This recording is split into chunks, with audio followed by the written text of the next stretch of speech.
road games continue to be the Mount Everest that the 76ers cannot summit. After their fourth consecutive loss, the Sixers locker room was quiet. The silence didn't read as one of chilliness or sorrow, but rather one of introspection.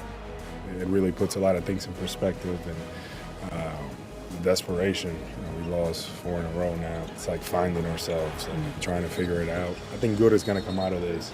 The Sixers are hoping that good translates into road wins. And for Joel Embiid, the secret sauce is, yes, healing his hand, but even more so, it's getting back to enjoying the game.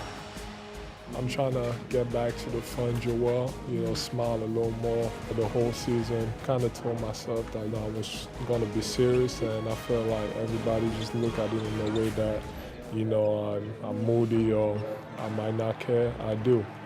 I want to win, but at the same time, I try to have a different attitude. Obviously, hasn't been working, so got to go back to that fun Joel. Still be locked in.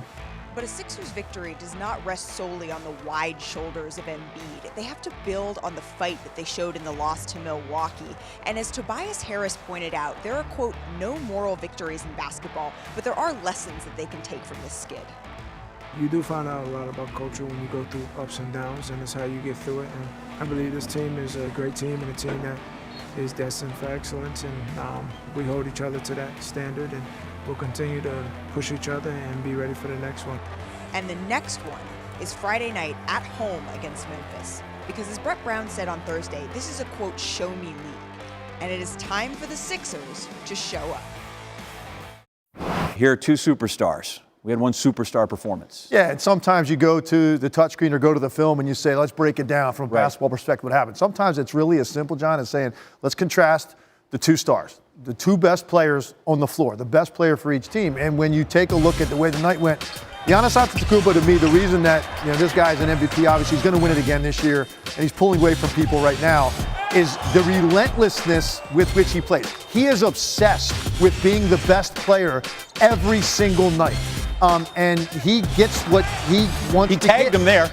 Little bit. And, it's just his ability to play downhill and just overwhelm you physically. And I contrast it with Sixers' best player. And this is a guy that's considered the best big man in the game. And look, early on, he was going down to the post a little bit. He was getting bumped a little bit. He wasn't getting calls.